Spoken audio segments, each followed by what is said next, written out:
जिंदाबाद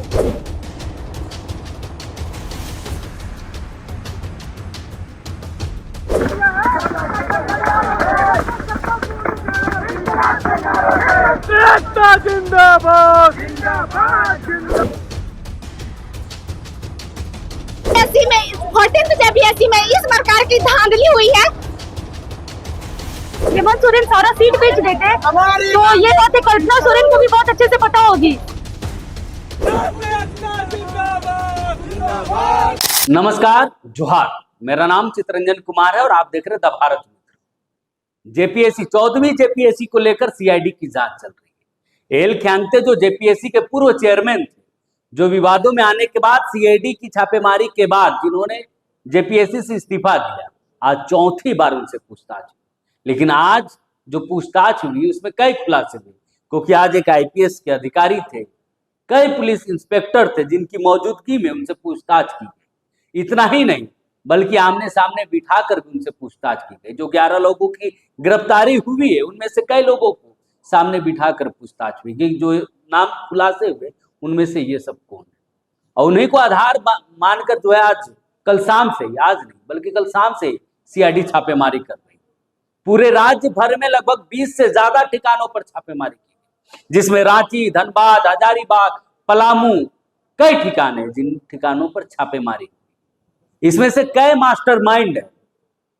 अब बहुत सारे मास्टरमाइंड है क्योंकि बड़ा सिंडिकेट चलता है, लेकिन उनमें से कुछ नाम जो द भारत मित्र को मिले, उन नामों को आपको हम बताते हैं।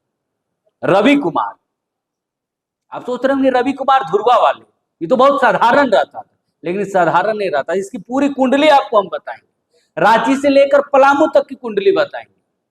पतंजलि एकेडमी, एक ही एकेडमी थोड़ी ना, बहुत सारे एकेडमी, लेकिन जिन नामों पर छापेमारी में जो नाम खुलासे हुए, जो 11 लोग गिरफ्तार हुए, जो एल ख्यांगते से पूछताछ हुई, उसमें जो नाम सामने आए उसमें पतंजलि एकेडमी, और पतंजलि एकेडमी की अंजलि, इसको भी सीआईडी ढूंढ रही है कि अंजलि कौन है, कहाँ छिपी हुई। दूसरा एक नाम जो एकेडमी ही चलाता है, शुभांगन पाठशाला, नाम तो बहुत अच्छा नाम दिया है, लेकिन इनके कारनामे अच्छे नहीं, और इनके कारनामे अच्छे नहीं तब इनके पास सीआईडी पहुंच। आदित्य पांडे, इसको भी जो है सीआईडी तलाश रही। और इस सबसे बड़ा जो मास्टरमाइंड है वो रवि कुमार है, जो अपने आप को प्रोफेसर बताता है। ऐसे ये कोचिंग संस्थान ही चलाता है, लेकिन अपने आप को प्रोफेसर बताता है और बहुत साधारण रहता है। बल्कि साधारण नहीं, बल्कि ऐसे आप कह सकते हैं कि छिप के रहता है। और छिप कैसे रहता है कि जैसे इसको कोई जाने पहचाने ना, किसी से कोई संपर्क नहीं।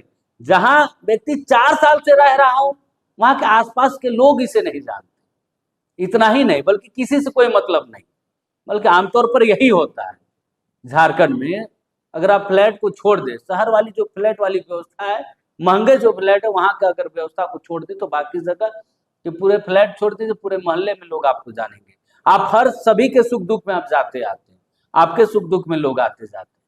लेकिन रवि कुमार इन सबसे दूर था, बल्कि राजधानी रांची में एक आलीशान फ्लैट लेके रखा था, और उस पर जो है नई गाड़ी को भी रखा था। नई गाड़ी को पुराने जहां रहता था अनिल कुमार के मकान पे, उस मकान पर नहीं लाता था। जबकि कहीं भी जब परिवार वालों को कहीं जाना होता था तो प्राइवेट कैब का इस्तेमाल करता था। इतना शातिर है रवि कुमार। इतना ही नहीं, बल्कि पलामू में भी इनके आवास पर छापेमारी की। और सोचिए कि छापेमारी के बाद, सीआईडी की छापेमारी के बाद इसकी पत्नी भी फरार हो जाती है और मोबाइल स्विच ऑफ कर लेते हैं। पूरा परिवार फरार है, मोबाइल स्विच ऑफ कर कि पकड़िए, कैसे पकड़िए। अगर कल ही जो है देर शाम इसके घर पे पुलिस पहुंची थी, सीआईडी की टीम पहुंची थी, जो जानकारियां हमें मिली। और आज सुबह भी जब पुलिस पहुंची थी तो पूरा परिवार फरार था। जो उसकी पत्नी जो घर में थी वो भी फरार हो चुकी थी। हालांकि जो उनके पति है रवि कुमार, वो तो पहले से फरार है। रवि कुमार, आदित्य कुमार, अंजलि, ये सब फरार चल रहे। आखिर फरार क्यों हुए? इनको पहले से शक था, अंदेशा था कि इनके ऊपर सीआईडी जांच करने के लिए आ सकती, पूछताछ कर सकती है, क्योंकि इनकी संलिप्तता है, तब ये फरार। और आज जब एल ख्यांगते से चौथी बार पूछताछ चली तो उसमें और भी कई नाम खुलासे हुए, और चौंकाने वाले नाम कि कैसे पूरा सिंडिकेट चलता था। जो अभय तिवारी है उसने कई नाम बताए कि भाई हम तो फंसी रहे हैं, तुम लोग को क्यों मलाई खाने के लिए छोड़ दी? इतना ही नहीं, बल्कि एक एक कैंडिडेट को 2-3 कैंडिडेट खोजने पर जो है एक एक जो सिंडिकेट का जो हिस्सा है उसको कहीं फ्लैट देने की बात कही जाती थी, तो कहीं 4 पहिया वाहन, स्कॉर्पियो, फॉर्च्यूनर तक की रेट लगाई जाती थी कि भाई 5 को कैंडिडेट दो तो एक्स्ट्रा में एक फॉर्च्यूनर देंगे, तो रांची में एक फ्लैट खरीद कर देंगे। ये पूरा सिंडिकेट ऐसे चलता था।